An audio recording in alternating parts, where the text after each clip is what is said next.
In the busy streets of Golden View Estate, Chief Balogun Aderemi was a man everyone admired.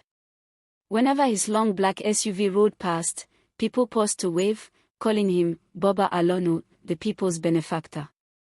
He donated bags of rice to churches and mosques, paid hospital bills for strangers, and never missed an orphanage fundraiser. To the community, he was a living angel.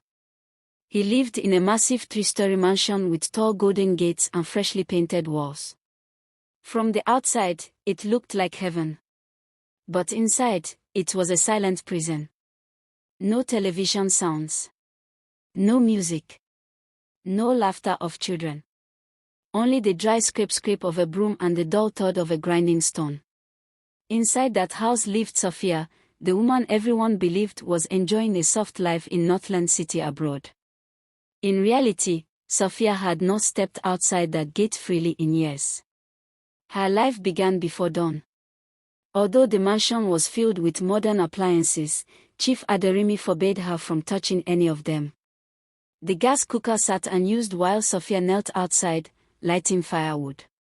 Thick smoke burned her eyes. Soot covered her skin. Her once smooth hands were cracked and scarred. There was no blender. She ground pepper on a stone until her shoulders screamed in pain. By noon, she had swept 3 floors, scrubbed bathrooms, washed heavy clothes by hand, and cooked meals that could never be perfect enough. She grew thin. Her clothes hung loosely. The confident banker she once was in Metroco City no longer existed. Sometimes, she stood by the high windows, watching people outside walk freely, laughing, holding phones, living. She had no phone. No internet. No voice. The worst pain was not the labor. It was the lie. Once a week, Chief Aderemi brought out an international calling card and his phone. He sat opposite her, watching closely as she called her parents. "Hello Mama," Sophia would say, forcing excitement. She spoke of cold weather, beautiful parks, and children thriving in foreign schools. Her mother would praise God for giving her such a good husband. Sophia smiled while staring at her bare, cracked feet. If her voice shook, the chief's grip on the knife tightened. She remembered her old life, working in a top bank, wearing crisp suits. The day Chief Aderemi courted her with gifts, promises, and the dream of a peaceful life abroad. The abroad was a locked top floor. The joy vanished the moment the call ended. She returned to the firewood like a switch had been flipped. One afternoon, the chief tasted her soup. Silence. Then he spat it out. "The pepper is rough," he said coldly. "Is this how property cooks?" He reached for the leather whip. He beat her without mercy. Afterward, he drank chilled champagne while she crawled back to the grinding stone.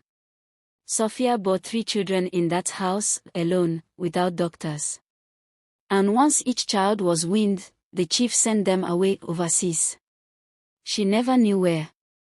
She only saw them once a year on a blurry video call, their eyes empty, their accents foreign. They were his leash. One Saturday, Chief Aderemi left early for a grand award ceremony.